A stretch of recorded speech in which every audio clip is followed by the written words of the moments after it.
My name is Toby Okechukwu, and I represent Aninri of Orji-River Federal Constituency from Awgu State.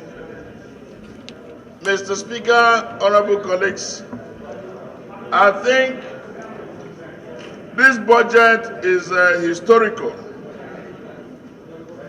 because this is the last time this session of the Assembly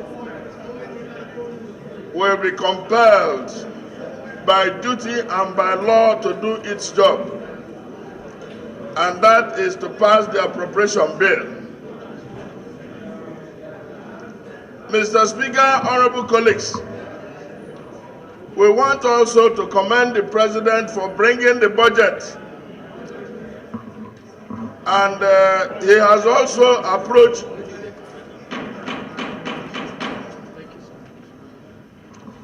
but that is as good as it goes. He has brought it. It has become a document of the House. Mr. Speaker, honorable colleagues,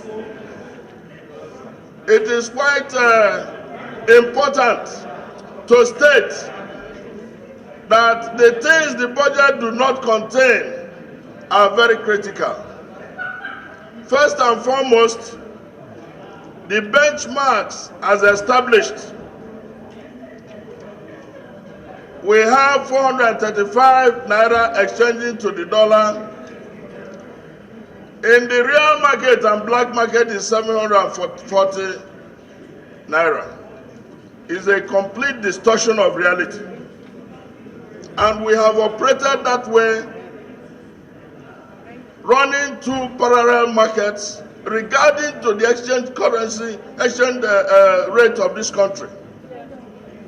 Mr. Speaker, honorable colleagues, the oil benchmark today, or the benchmark we have is, as per OPEC quota, is 169 barrels per day, 1.6 million barrels per day. Today, what we have, or what we have set out to do, is less than 1.8 that we should be doing. Unfortunately, the insecurity situation in the Niger Delta, the level of debt, and the haste that is going on in the oil industry has made this impossible. Mr. Speaker, honorable colleagues, I do not know where you set out a goal to harvest 1.8 million barrels of oil per day, and you come short of it 50%. Today we are doing 800. And if this economy is hemorrhaging, it is hemorrhaging to the effect that we are not able to achieve what we are supposed to do. And you begin to question, who are the superintendents? Suddenly, we are not able to meet up anything. Suddenly, we are discovering that a pipeline has been existing for the harvest of petroleum products, and it is not official. And they have a platform that is out there in the sea. Then we are supposed to have electronic security gadgets monitoring the sector. And suddenly, we are paying private contractors, security contractors, to do our supervision in the oil sector. And they are discovering, including shiploads of petroleum products. Mr. Speaker, honorable colleagues, it is quite unfortunate that we have people superintending this, and it is... Silence, please, silence, please, silence. And it's happening in their very faces, and nobody has been sacked. Mr. Speaker, honorable colleagues, what is also sad is that the level of borrowing that has been done, last budget we did 3.5 trillion. Today we are going to borrow.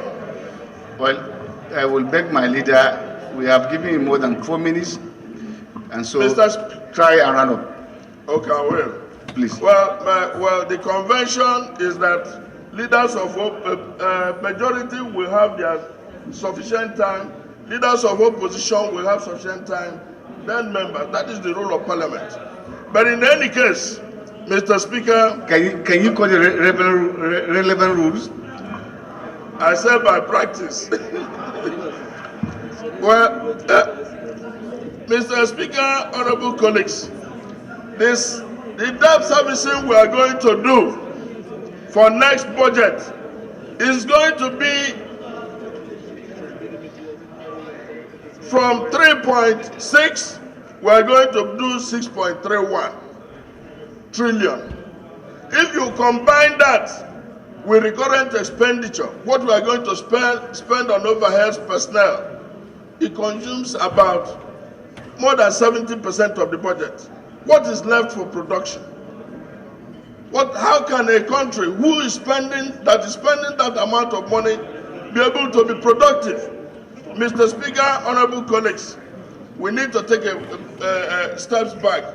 And let me remind you, the PIA Act that was done by this parliament presupposes that subsidy should have been withdrawn.